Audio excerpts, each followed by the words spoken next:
Mais uma edição do programa Na Mira com Fernando Veloso. Você que acompanha na TVC, na TV Correio da Manhã. Hoje a nossa entrevistada é a doutora Sandra Ornelas. Ela é delegada de polícia há 22 anos, é graduada em História, em Direito, pós-graduada em Direito Penal, pós-graduada em Processo Penal, em Políticas Públicas e Gênero e Direito pela Escola da Magistratura do Estado do Rio de Janeiro. Enfim, vocês já viram, a gente vai ter muito para falar aqui sobre violência contra a mulher. Doutora Ornelas tem um trabalho extenso de muitos anos. Vamos comentar aqui as maiores dificuldades que as mulheres enfrentam para poder se defender dessa violência, como é que tem que fazer, como que não tem, enfim, tem muito o que dizer. Doutora Sandra Ornelas, seja bem-vinda. Muito obrigada pelo convite, é um prazer estar aqui com você. Isso aí, e a gente já vai começar falando de assunto quente. As mulheres têm uma delegacia especializada, né? Assim como tem especializadas para crianças, especializadas para idosos. Por que uma delegacia especializada para as mulheres? É muito importante que a gente frise o porquê de uma delegacia especializada para as mulheres, porque elas começam a surgir após um caso emblemático no Rio de Janeiro, que foi a morte da Ângela Diniz, naquele momento que a vítima passou a ser julgada. E nesse momento é que se passou a prestar mais atenção às violências que as mulheres sofriam e as dificuldades que elas encontravam naquela época de procurar uma delegacia para fazer um registro, onde normalmente perguntava-se a ela, mas o que você fez para apanhar? Né? Por que você não obedeceu? Vai resolver isso em casa? Vai lavar uma roupa? Né? Então, diante de todas essas questões, após a morte da Ângela Diniz, começou um movimento chamado SOS Mulher. Esse movimento, reunido a uma série de convenções internacionais que se discutia o tema, chegou-se à conclusão, e de ajudas, né, de pessoas que acompanhavam mulheres para fazer um registro, para ir ao hospital, chegou-se à conclusão da necessidade de uma delegacia especializada, com pessoas capacitadas para esse atendimento, que entendesse aquela forma de violência. Até porque, muitas vezes, a mulher que sofre violência, ela faz um registro e depois ela decide que não quer dar continuidade. Né? E nós, policiais, muitas vezes não entendíamos que aquela violência é uma violência diferente. Né? Ela não está indo ali porque alguém levou o celular que ela não pagou nenhuma mensalidade. Ela está indo ali para reclamar de uma dor com relação a alguém que ela ama, alguém que ela teve uma relação, que ela tem filhos. Né? Então, existe ali todo um outro contexto diferente dos crimes comuns. Né? Então, vamos explicar para o telespectador aqui da TVC. A Delegacia Especializada da Violência contra a Mulher, ela não só tem um ambiente mais receptivo, mais acolhedor, onde a mulher consegue, ou fica mais fácil dela conseguir superar a dificuldade para fazer uma denúncia para a polícia de alguém que cometeu uma agressão, uma violência contra ela, e na maioria das vezes essa pessoa é uma pessoa conhecida, se não é o seu próprio companheiro ou responsável até pela manutenção da família. É isso que a senhora está dizendo? Exatamente. As delegacias das mulheres, elas têm um ambiente acolhedor e não apenas isso.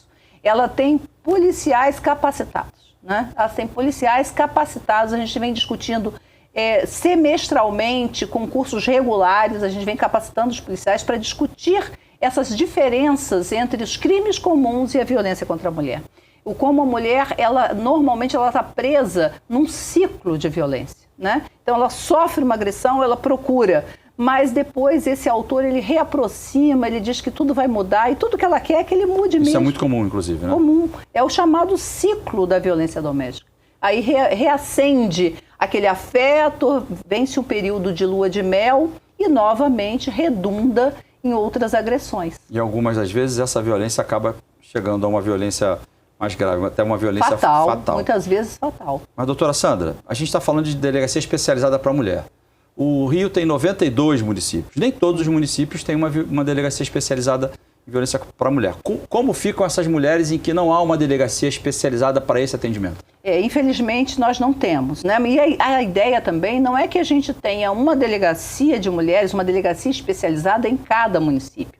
Né? No Rio de Janeiro, por exemplo, nós temos 3. Na Baixada, nós temos 4. E temos 7 delegacias espalhadas por determinadas regiões. Eu entendo que essas delegacias de mulheres, elas são centros irradiadores de um conhecimento especializado. Mas, para suprir isso, a gente tem trabalhado a questão dos núcleos de atendimento à mulher nas delegacias convencionais. Explica pra gente como é que é esse núcleo. Esses núcleos, eles já começaram até do período que o doutor Fernando Veloso era o nosso chefe de polícia. Fiquei feliz aqui e sabia que já houve uma evolução. Sim. Né? E esses núcleos, eles estão previstos na Lei Maria da Penha. E é um ambiente reservado na delegacia, onde essa mulher é acolhida e num ambiente fora do balcão, onde ela possa ali, né, falar das suas dores no momento que ela vai ter que relatar os fatos, sem que estejam outras pessoas ouvidas. Um ambiente onde normalmente essa mulher comparece com o filho, onde esse filho possa ficar num cantinho brincando e não fique ali sendo revitimizado ao ouvir aquilo que ele já presenciou. Né? Então, a ideia do núcleo é esse, é ter dentro de qualquer delegacia um ambiente acolhedor para essa mulher, onde ela se sinta à vontade para buscar essa ajuda. Deixa eu falar agora para os homens, né? Porque a gente está falando de violência contra a mulher, tem muita gente que acha assim, isso é assunto de mulher, isso só interessa a mulher. Não, completamente errado. Né? Esse assunto interessa muito aos homens, sim. Então, quando a senhora explica como funciona uma delegacia especializada, como a polícia tenta resolver essa questão, provendo, né, algumas áreas, né, avançando com a ideia dos núcleos de atendimento especial, que a senhora estava falando, tem um convênio, né, com o Tribunal de Justiça e com a Prefeitura, aí tem uma área multidisciplinar para melhor atender isso. Pode ter algum homem que está ouvindo a gente e ele pensa assim, mas e como é que ficam as outras vítimas? As vítimas de roubo, que não tem uma delegacia especializada, ou as vítimas de outros crimes? Aí a gente vai ter que explicar para ele, para essa pessoa, né, que a violência contra a mulher é uma violência que, para ela ser narrada num balcão, é complicado. Né? Como ela vai fazer uma narrativa, muitas das vezes pode ter até algum cunho sexual nessa agressão, e essa narrativa é uma narrativa difícil de fazer. Revitimizante. Vai ser revitimizada ao narrar aquela situação por um policial que pode não ter a sensibilidade necessária. Muitas das vezes, se não a maioria das vezes, a gente daqui a pouco vai mostrar um painel aqui do Instituto de Segurança Pública que traz um pouco esses números, vamos comentar isso mais para frente, né? E a gente vai ver que essa violência, na maioria das vezes, é praticada pelo próprio companheiro, por pessoas do próprio relacionamento dela. Então, narrar um fato como esse, num ambiente comum, ali no mesmo balcão, onde alguém diz, olha, meu telefone foi furtado, ou roubaram o meu carro ali na esquina, não é a mesma coisa, é diferente. Então, é mais do que necessário um ambiente diferenciado para isso. Exatamente. Aí friso que, na verdade, embora a Lei Maria da Penha diga que a violência pode só se dar no ambiente familiar, dentro da unidade familiar, e aí é considerado violência doméstica, ainda que não seja o parceiro íntimo. Né? E pode ser alguém da família, numa relação familiar, em que essa violência seja praticada dentro de um conceito que é um conceito chamado, que a lei chama de gênero, que diz que é aquela situação em que você exige da mulher um comportamento específico. Eu já tive a oportunidade de prender um rapaz de 20 anos, que os pais viajaram e a irmã estava ao telefone, a irmã também de 18 anos, ao telefone combinando com uma amiga de assistir um filme na casa. E ele desligou o telefone e falou, aqui não entra ninguém, meu pai viajou, quem manda aqui sou eu. E dali gerou uma discussão e ele bateu muito nessa irmã e foi apresentado à delegacia. Aplica-se a Lei Maria da Penha. Então vamos guardar aí. Então, agora quem está falando é a professora Sandra Ornelas, porque ela também dá aula de história. Então, para aquelas famílias, né, para aqueles irmãos, tios, primos, parentes, né, muita gente acha que a Lei Maria da Penha só funciona para marido e mulher. Não. Não é isso não. A professora Sandra Ornelas está mostrando para a gente aqui. Se você é homem, cometer um ato que pode ser considerado uma violência contra a mulher, se há essa convivência familiar, você vai responder lá pela Lei Maria da Penha também, sim, não é isso? Sim, também. E é essa questão de exigir da mulher um comportamento específico e que a sociedade entende que é o correto. No início das DEANs, era muito comum se noticiarem que o marido bateu porque a mulher queimou arroz. E, infelizmente, ainda existe isso. Então, o homem diz, olha, eu trabalho, cheguei em casa, o jantar não estava pronto e eu me aborreci porque ela tem que cumprir o papel dela. Ele não quer saber o que aconteceu. E aí a desculpa é sempre essa, né? Então, está caracterizada a situação onde se aplica a Lei Maria da Penha. Então, a gente está falando de Maria da Penha, explica para a gente o que é a Lei Maria da Penha e o que ela trouxe com as medidas protetivas, o que ela representa, de novo, nesse enfrentamento da violência contra a mulher, que parece, né? A gente já sabe até disso. Isso tem a ver, infelizmente, com um pouco de cultura também, do homem achar que ele é dono, que ele, né? Sim, que a mulher é uma posse dele. É. Como a Lei Maria da Penha transformou, que representam as medidas cautelares? Explica um pouco para a gente sobre isso. Assim, a gente tem que frisar que a relação de violência contra a mulher é uma relação que está marcada pelo poder, né? Então, essa questão de dizer é por amor, nunca é por amor, né? É uma relação de poder. É a questão justamente do homem achar que a mulher é posse, é propriedade dele. Tanto é que o momento mais difícil é o momento que ela quer romper essa relação, né? É o momento quando acontecem muitas agressões. Muitas agressões e até a morte, né? Então, é o momento mais difícil e essa mulher precisa procurar ajuda sempre, quando ela tá na iminência de romper uma relação que é uma relação marcada por essa violência. Agora, com relação à Lei Maria da Penha, a gente tem que dizer que ela é um marco, porque embora as delegacias tenham surgido, né, 85 em São Paulo e depois 86 no Rio de Janeiro, eu tive a oportunidade de trabalhar em 2002 na Delegacia da Mulher de Belfor Roxo. Eu passei um mês e foi um mês que eu fiquei doente. Porque nós tínhamos esse ambiente acolhedor, mas nós não tínhamos instrumentos de coerção desse autor. Porque era uma época que aplicava-se a 9.099, onde previa um acordo. Então, a mulher fazia o registro, ela apanhou, fazia o registro, ela ia para um juizado, onde encontrava lá, sentava o agressor, ela e um conciliador, muitas vezes um estudante de direito, um recém-formado, que ia propor a ele o pagamento de cestas básicas. Né? Então, bater na mulher valia a pena. Valia a pena. E outra, muitas vezes ela sofria novas agressões porque ele dizia, estou tirando a comida de dentro de casa por sua culpa, porque agora eu tenho que pagar a cesta básica porque você me denunciou. Né? Então, a Lei Maria da Penha, a primeira coisa que ela fala está textualmente, não se aplica aos crimes aos quais se aplica a Lei Maria da Penha, não se aplica também essas medidas despenalizadoras, né, do juizado especial, de cesta básica Vamos explicar para o nosso telespectador. O juizado especial criminal, ele vai tratar daqueles crimes que são crimes de menor potencial ofensivo. Então, não é que eles sejam ruins, mas o direito penal, ele tem um conceito de que ele se aplica nos casos mais graves. Então, tem uma legislação específica, que é a legislação do juizado especial criminal, para aqueles crimes menores. Há uma tentativa, vamos dizer assim, do Estado de deixar aquelas pessoas de fora. Composição, né? Fazer uma composição para que aquilo não entre no universo do direito penal, que aí é força, é punição. E a violência contra as mulheres era encaixada dentro desse contexto, que isso certamente acabava motivando. Era uma revitimização. A mulher acabava sendo revitimizada. Com certeza. Mas, doutora Sandra, a gente já tem aí quase, a senhora falou 85, 86, tem quase 40 anos, 30 e tantos anos, e a gente continua vendo as mulheres serem vítimas de violência. A gente continua vendo casos absurdos, casos inclusive emblemáticos, porque essa violência parece que ela é democrática. Ela acontece desde as classes menos favorecidas até pessoas famosas. Isso aí a gente está causando uma revolução aqui. Está caindo tudo. O assunto é tão interessante que cai tudo. Mas, enfim, a gente vê casos emblemáticos aí, casos de gente famosa. Muita coisa já mudou. A senhora disse que a Lei Maria da Penha é uma verdadeira revolução. Mas no que a gente precisa avançar mais ainda? O que não está funcionando ou está funcionando? E, na realidade, essas mulheres que fazem os registros hoje não faziam antes, não tinham espaço para fazer. Esse aumento no número de ocorrências, o que ele representa? Ele representa um aumento da violência ou são as mulheres que estão tendo mais coragem, estão conseguindo vencer esses desafios todos e pedir ajuda para o Estado? Eu acho que as duas coisas, né? Ele representa a coragem das vítimas procurarem ajuda, porque hoje é muito mais divulgado, existem muito mais serviços. E representa também um aumento da reação, né? Porque se a mulher age no sentido de romper aquela relação abusiva, a reação também ela cresce, né? E o que a gente verifica com relação à Lei Maria da Penha, eu acho que ela tem sido efetiva, só que ela precisa se consolidar. Eu acho que tudo que ela trouxe, nem tudo que ela trouxe foi consolidado ainda.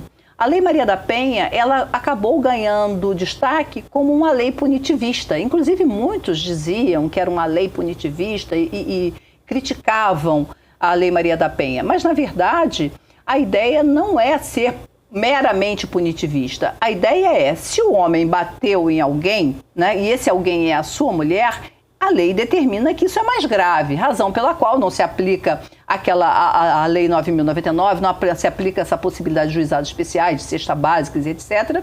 E ele tem que ser julgado e condenado ou inocentado, mas isso tem que passar pela avaliação do juiz, né? Mas não é só isso. essa mulher ela precisa de um aporte que é multidisciplinar. A Lei Maria da Penha ela se apoia num tripé.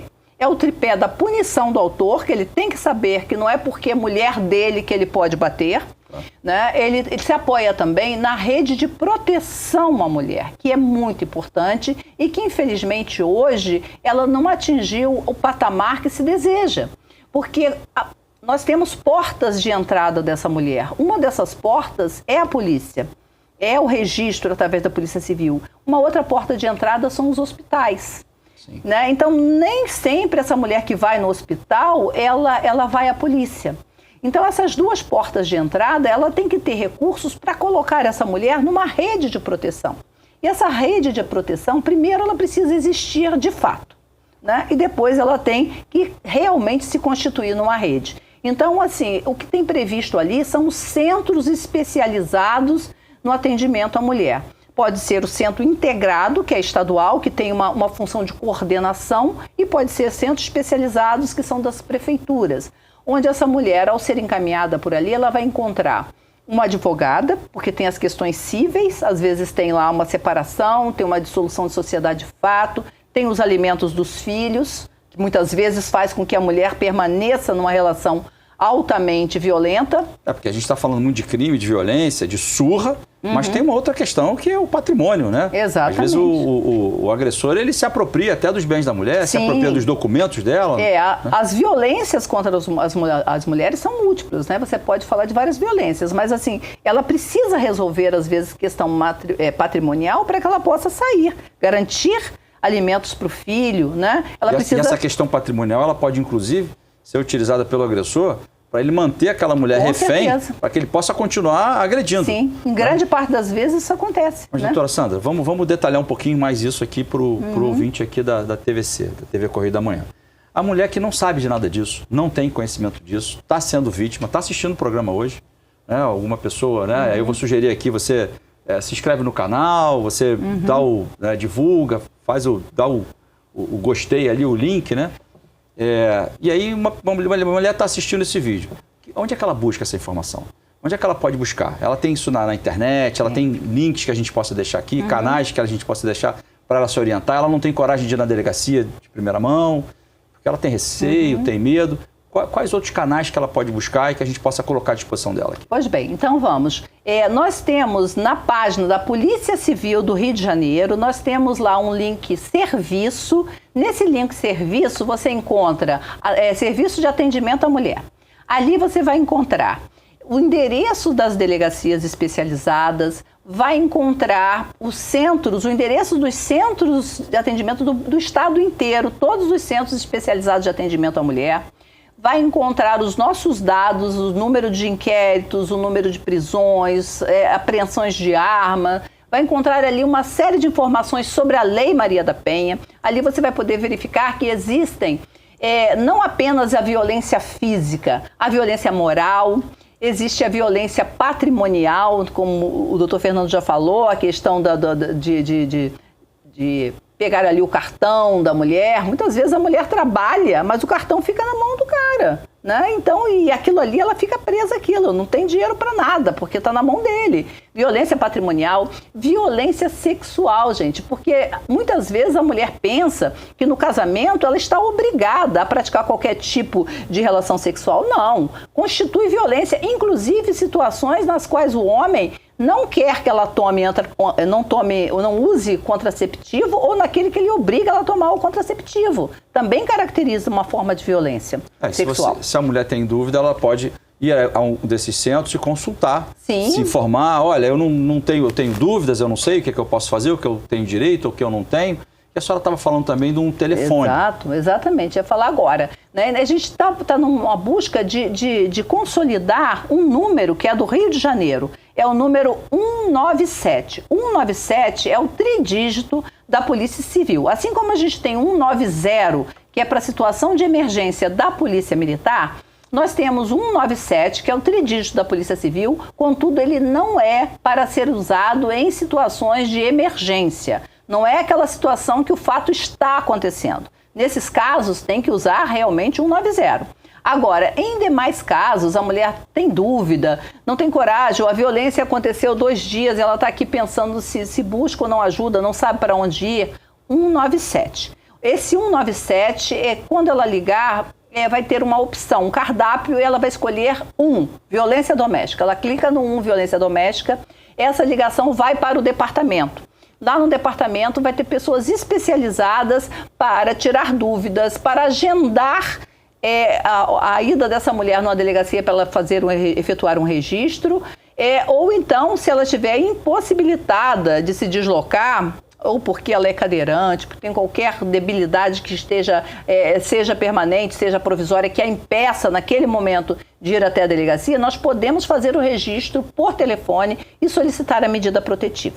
Né? Então, assim, existem esses canais e o TJRJ, ele também tem um serviço na página do TJ chamado Maria da Penha Virtual, que é um aplicativo que foi desenvolvido por alunos da UFRJ e que amanhã parece que será estendido para o estado inteiro, mas no Rio, no município do Rio, ele já está funcionando há bastante tempo. A mulher vai clicar ali e ela vai abrir um formulário onde ela vai preencher esse formulário, ela pode colocar áudio para dizer o que está acontecendo, ela pode colocar fotografia se tiver lesão, e isso aí vai para um juiz direto. E ele vai analisar e verificar a possibilidade de concessão de medida protetiva de urgência. Eu vou deixar a doutora Sandra Ornelas respirar, tomar uma aguinha na caneca que já é brinde, que ela já ganhou. A gente está gravando esse programa na Semana Internacional da Mulher. Ele vai ao ar em alguns dias, mas eu queria te perguntar o seguinte, você falou de medidas protetivas, então a mulher está numa situação em que ela precisa de ajuda, ela tomou essa decisão e é o melhor que ela faz, porque aquela mulher que acha que está segura porque não faz a denúncia, ela vem sendo vítima de sucessivas violências, ela não está se colocando numa situação de segurança, muito pelo contrário. Então o que o poder público quer não é interferir na relação, mas o poder público tem o dever de garantir, assegurar a integridade física dessa mulher. E aí ela decidiu procurar ajuda, doutora Sandra. Ela decidiu procurar ajuda, e aí você estava falando aqui, a gente conversou rapidamente antes, porque a doutora Sandra Ornelas, ela é diretora do departamento responsável por todas as delegacias de mulheres, então é a pessoa que entende do assunto. Né? Como é que está hoje essa situação? Porque havia reclamações antigamente, né, de que o processo demorava, que a mulher ia na delegacia, aí isso tinha que passar pela mão do policial, pela mão do delegado, do promotor, do juiz, e nesse meio tempo ela ficava vulnerável. Você me disse que houve avanços nesse sentido. Explica pra gente como é que está isso. Pois é, a pandemia, né, apesar de todos os males que trouxe, de todas as dores, ela também nos obrigou a nos reinventar, né? E durante esse período, a violência doméstica, então, o número caiu, de registro caiu, mas a gente sabe que as violências mais graves aumentaram. O que aumentou foi a cifra negra. A cifra negra, são aqueles exatamente. Números que não são levados ao conhecimento da polícia. Exatamente, os casos não, subnotificações, né, de subnotificações. E aí, o que ocorre? Nesse período, nós já vínhamos, a Polícia Civil e o TJ já vinha em tratativas para desenvolver o processo penal eletrônico, uma vez que os outros processos já eram eletrônicos. E nesse período, fomos obrigados, né, a dar um jeito e fazer funcionar. E aí começou a funcionar. Hoje, embora a Lei Maria da Penha fala que a lei dá 48 horas para o delegado encaminhar o pedido de medida protetiva para o juiz e dá 48 horas para o juiz deferir ou não, falar nessa medida, hoje pode ser em prazos recorde, como horas, né? Porque hoje a mulher fez o registro, solicitou medida protetiva, quando a delegada despacha, ela está ali, ela despacha, vai imediatamente para o juiz, né? Vai imediatamente para o juiz, você pode colocar um alerta ali da gravidade daquele caso, muitas vezes em 2, 3 horas. Essa medida ela é deferida, inclusive à noite, porque as delegacias de mulheres, durante a noite, as delegadas trabalham de segunda a sexta, de 8 às 18 horas. Né? Esse horário, embora as delegacias funcionem 24 horas, no Rio de Janeiro as delegacias de mulheres sempre funcionaram 24 horas, mas numa situação que precisa analisar uma situação flagrancial, onde é conduzido autor e vítima, é feito nas centrais de flagrante. Né? Agora, tem uma estrutura já montada para Tem uma estrutura montada para isso. Agora, é possível que uma mulher chegue à noite e faça um registro numa situação que ela está em risco. Ela pede a medida protetiva e às vezes muito mais do que isso. Às vezes ela não pode voltar para casa. né? Eu me lembro que uma das últimas, acho que foi meu último dia que eu estava ali trabalhando numa delegacia, eu saí de lá 3 horas da manhã para deixar minha grid limpa, sem nada pendência, né? Então, quando eu saí 3 horas da manhã, eu vi uma mulher que estava no hall da delegacia com 3 crianças, né? Se acomodada de qualquer jeito. Por sorte, a delegacia estava vazia esse horário. E aí eu perguntei o que havia acontecido. Ela tinha feito um registro de ameaça. Ela saiu com as 3 filhas correndo, o marido com facão correndo atrás dela, e ela não tinha para onde ir. E ela não queria ir para a casa da mãe, a gente ofereceu ajuda. Ela falou, não quero, porque se eu for para a casa da minha mãe, é lá que ele vai me procurar e eu vou colocar a minha família em risco, a minha mãe em risco. Situação difícil. Muito difícil.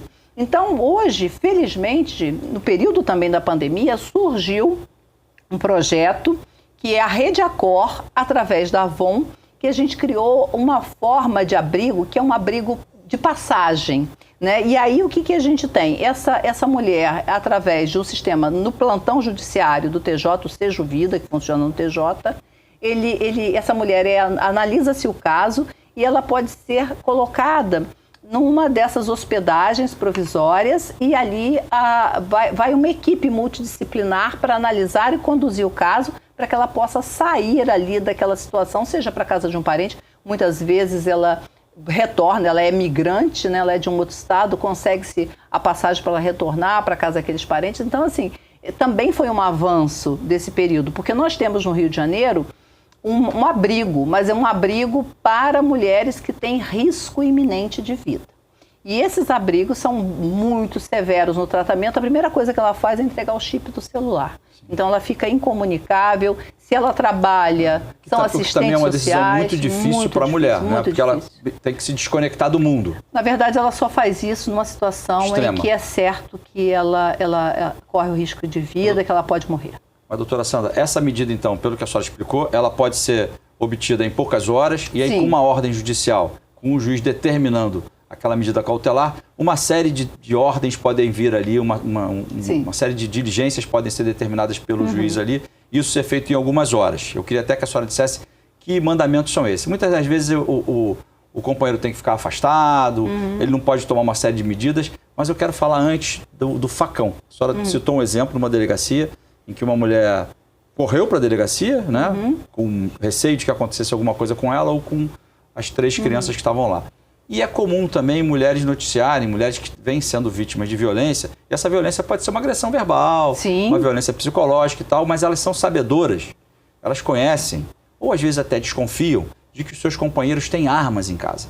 Né? Então eu lembro de operações que são feitas pelas delegacias de mulheres em que elas vão ao juiz e pedem uma busca e apreensão, e aí a polícia vai lá e tira essa arma de dentro da casa do agressor. Né?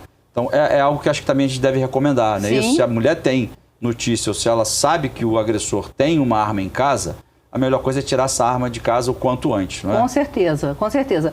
A lei já diz, quando ele é de uma força policial e tem a arma, de pronto a gente já oficia para o órgão correcional, para a chefia imediata daquela pessoa e ele tem a arma retirada, ele não fica sem poder usar, não fica fora de rua, se for um policial militar, né, fica numa atividade também administrativa. Mas eu me refiro até outros, porque sim, hoje a gente tem um número de pessoas portadoras de arma aumentou muito. Então tem muita gente que tem arma em casa, com arma. E às vezes a arma até regular, a arma legalizada, só que está numa situação... A gente tem que dizer, e a gente sempre realmente faz as buscas e apreende essas armas. Então, noticiar isso é muito importante. Agora, é importante também que a gente destaque que muitas vezes, e aí melhor sabedor disso é a própria mulher. Muitas vezes o autor, ele injuria, ele xinga, ele maltrata, mas ela sabe o potencial dele para cometer um crime mais grave, né? Porque muitas vezes a gente pega situações de feminicídio que a vítima nunca buscou ajuda. A vítima nunca buscou ajuda, mas ele partiu direto de uma ofensa verbal para uma situação de feminicídio, né? Então, mais que ninguém, essa mulher é aquela que é capaz de avaliar as possibilidades. E ela precisa, às vezes, ela avalia mal, né? Às vezes ela avalia mal. Ou ela avalia isso influenciada pelo sentimento. Pelo sentimento, de manutenção da própria família. E porque na verdade o homem é a sua própria medida, né? Você costuma avaliar pela sua forma de agir, pela sua forma de pensar. Né? E às vezes nem sempre é assim. Você imagina, não, eu já me separei dele, está tudo resolvido, então a gente vai manter uma boa relação porque nós temos filhos. Né? E infelizmente a gente vê casos aí. A gente vê casos que a senhora falou de feminicídio. Aí eu queria lhe fazer uma pergunta que alguns dizem que não há relação entre a violência contra a mulher e o feminicídio. São duas coisas diferentes. A violência é o tapa, o empurrão, o xingamento, né? Aquelas coisas que acontecem. Isso é natural entre marido e mulher e tal. E o feminicídio, que é o homicídio praticado contra a mulher pelo fato dela ser mulher. E é um número que vem aumentando, inclusive. Qual a relação que a gente pode dizer aqui para o de uma forma concentrada, a gente pode dizer que o feminicídio é o último ato de violência contra essa mulher. Quando essa mulher morre, ela já passou por, às vezes até sem perceber, ela já passou por outras violências, né? Porque muitas vezes a mulher fica num amor romântico e ela pensa que o fato de um ciúme exacerbado, de não põe essa roupa, não faça isso, que isso aí é uma forma de cuidado. Mas dependendo do grau que isso aí se coloque, isso aí é uma demonstração clara de poder desse homem sobre essa mulher. Né? E aí é muito comum que essas violências elas já tenham ocorrido. Né? E muitas vezes ocorreram e ela nem percebeu. Né? Aquele xingamento, aquela restrição, você não vai fazer isso, aquela ordem, já caracterizou uma violência e ela não percebeu aquilo como violência. Mas vamos tirar um peso dessa mulher? Porque a gente está conversando aqui tranquilo, né? Agora, a mulher que está sofrendo isso, ela tem uma culpa que ela traz com ela, né? Uma responsabilidade, que é a responsabilidade dela de manter a família. Ela constituiu família, ela quer manter a família, tem filhos. Mas eu acho que é exigir demais dessa mulher, a gente dizer assim, olha, avalia. Sim. Avalia o quanto você acha, aonde que você acha que ele pode chegar ou não, porque se esse julgamento, se esse juízo de valor que ela faz não der certo, ela está colocando a própria vida ou a dos filhos em risco. Com certeza. Então essa rede de proteção, que a senhora fez menção há pouco, é muito importante que ela atue, porque aqui a gente, acho que o objetivo da Lei Maria da Penha não é sair prendendo todos os homens. Não. O objetivo da Lei Maria da Penha fortalecer a mulher. É conscientizar, é fortalecer a mulher, é conscientizar, né? Uma geração de homens, né? De que eles têm que encontrar uma maneira de conter lá os seus excessos, né? Que eles encontrem maneiras diferentes para exacerbar, né, os seus ódios lá. E não é contra a mulher, contra a parceira que eles escolheram. Então, esperar que essa mulher faça um juízo de valor como esse, que é muito difícil de fazer, talvez seja melhor dizer a ela, na dúvida, você começa a salvar a sua relação buscando ajuda. Sim. Se não for do poder público, né, que seja de outra pessoa, porque também é muito comum o silêncio. E acho que o silêncio é um grande inimigo nessa batalha contra a violência contra a mulher. Né? E normalmente a mulher não conta isso para ninguém. Às vezes aparece com uma mancha lá, com um roxo, com um olho assim, e aí diz para a amiga, não, eu caí, aí eu bati na escada, porque não quer dizer, porque não quer que ninguém saiba, porque aquilo até é um constrangimento para ela, aquilo a deixa constrangida.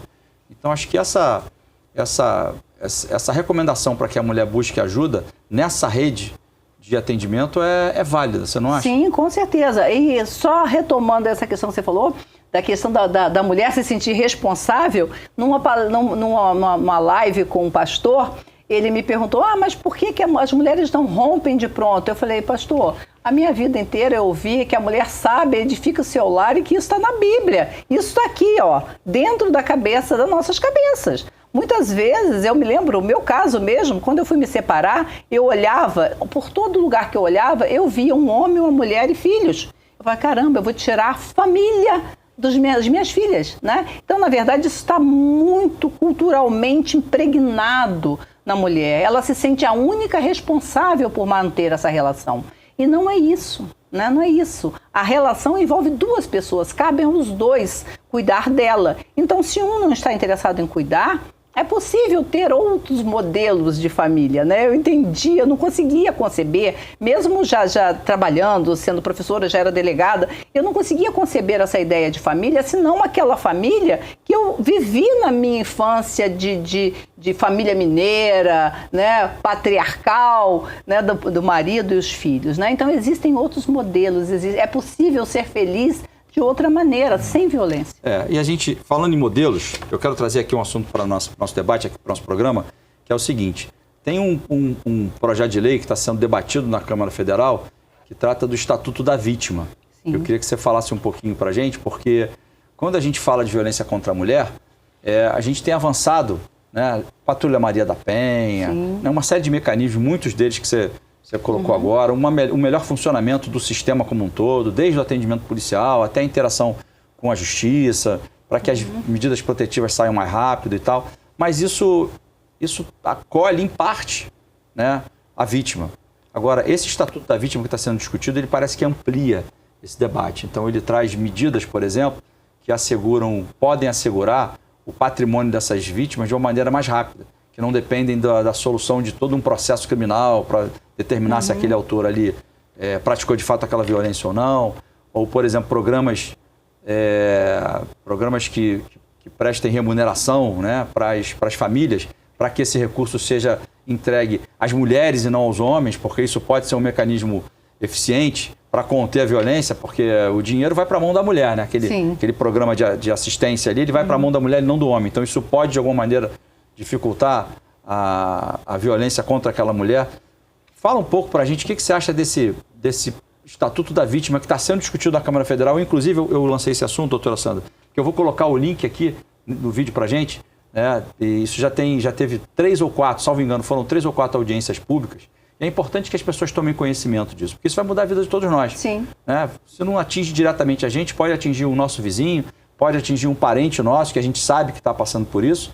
E como você disse, a gente está discutindo uma cultura, a cultura em que a mulher se sente responsável, a cultura em que o homem acha que pode fazer o que ele quer com a mulher. E um projeto de lei como esse, que traz uma mudança estrutural no enfrentamento desse problema, acho que é importante as pessoas olharem. A gente vai está colocando o link aqui no vídeo para as pessoas tomarem conhecimento e participarem.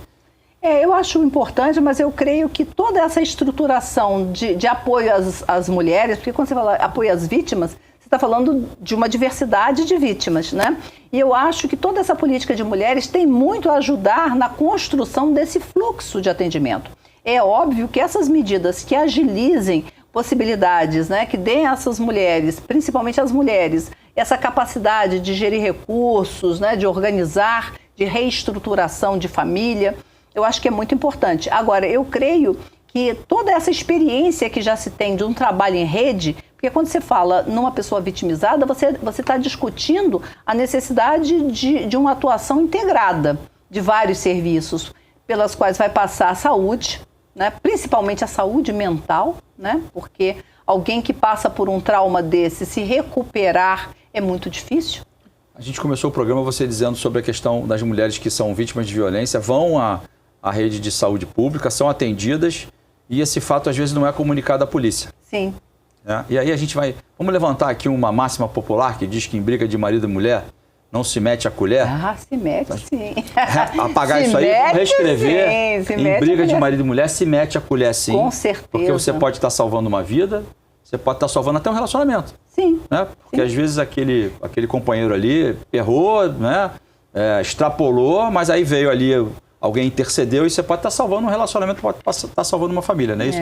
Então um vizinho, um amigo que tem conhecimento, ele ouve os gritos, ele no dia seguinte ele vê a mulher lá com algum tipo de vermelhidão, de roxo e tal. Como é que ele faz? Ele denuncia? Qual é o melhor canal para ele denunciar? Ele pode denunciar pelo 97. Pode denunciar pelo 97. Ele pode, no momento que ele estiver ouvindo, ele pode chamar o 90. Né? Nós temos muitas situações, inclusive durante o período do auge da pandemia, nós tivemos um aumento dos casos flagranciais e de casos graves. E essa pesquisa ainda não foi feita, mas a gente intui por uma série de evidências que esse chamado não partiu da própria vítima, partiu de vizinhos. Eu me lembro até de campanhas que sugeriam que você colocasse uma fita branca na janela e outras medidas para dizer que você, vizinho, estava atento àquilo que estava acontecendo e de oferecer ajuda. Então, eu acredito que é fundamental, né, que você tenha que essa pessoa que está ouvindo, que ela tenha, numa situação em que está acontecendo, um 90. Chamar um 90 que pode estar salvando uma vida. Você está ouvindo, você desconfia, você está ouvindo que tem uma mulher sendo vítima ali, eu não tenho nada com isso, não, você tem tudo a ver. com isso, porque... Como cidadão, com certeza. Como cidadão é uma responsabilidade, ali na realidade é um dever seu. Sim. Porque, vamos falar um pouco de números? Vamos. Né? Eu vou pedir para passar, enquanto a gente fala, daqui a pouquinho vai passar aqui uma lâminazinha que fala, que trata os números do Instituto de Segurança Pública. Sim. Né, que é o Dossiê Mulher. Sim. Né, que faz um trabalho espetacular também, porque traz Melhor luz. do Brasil. Melhor do Brasil. É uma referência no Brasil. Referência. A gente tem dito isso aqui, já disse em programas anteriores. E ele traz luz para esse assunto. Porque para a gente encarar um problema, para tentar buscar as soluções para determinado problema, o primeiro passo é a gente identificar esse problema. Qual é o tamanho desse problema? Né, qual a amplitude dele? O que é que ele está envolvendo? E o Instituto de Segurança Pública no Rio traz esses números, e eu vou botar aqui o link. Né, todo programa eu coloco o link aqui, eu sou garoto propaganda do Instituto de Segurança Pública, porque eu acho que é importante. As pessoas podem consultar lá, e lá tem o Dossiê Mulher. E essa telazinha que a gente vai passar agora, ela mostra a gravidade dessa violência contra a mulher. Salvo engano, foram 78 mulheres vítimas de feminicídio em 2020. Sim. Né? Narra, inclusive, o perfil dessas vítimas, né? Dos autores, inclusive. A maior parte deles, se não a metade, mais da metade, esses crimes são praticados pelos companheiros, são praticados dentro de casa.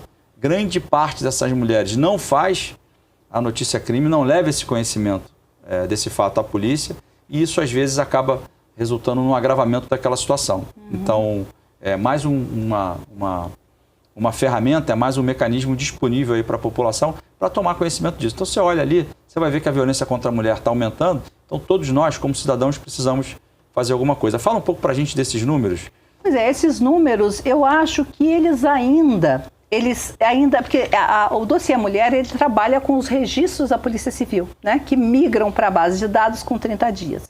Então, assim, o que eu percebi, eu fiz uma pesquisa, peguei 2017, 18 e 19, peguei os casos de homicídio dolosos de mulheres e peguei o caso que foi registrado como feminicídio.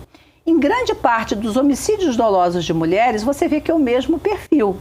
Então, pode ter ali uma dificuldade do policial quando faz o registro. E ainda que posteriormente, durante a investigação, tenha sido modificado, ele não vai aparecer para o ISP. Né? Inclusive, a gente sugeriu ao ISP, a gente está fazendo um acordo de cooperação técnica, universidades, o ISP e o DGPAM, para que a gente pesquise esses números. E que a gente pesquise também a situação de quanto a medida protetiva ela é importante para se evitar o feminicídio.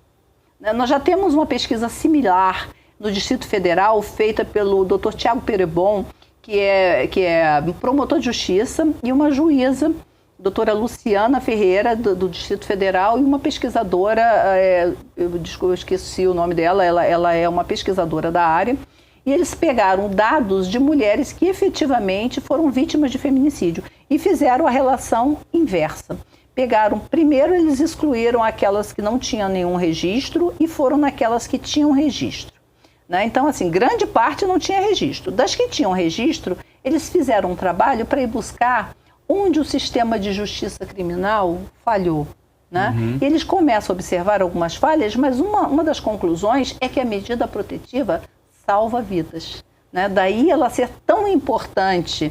Ela é analisada antes de se analisar o fato. Ela é uma ação autônoma. Em primeiro lugar, o juiz vai verificar aí o risco para a mulher e vai deferir essa medida. Agora, para a medida protetiva ser autorizada pelo juiz, precisa que a mulher leve isso ao conhecimento do poder. Tem que levar ao conhecimento do poder. E olha, hoje também na pandemia, uma inovação, a Corregedoria do TJ criou um provimento que possibilita que o autor seja comunicado até por WhatsApp.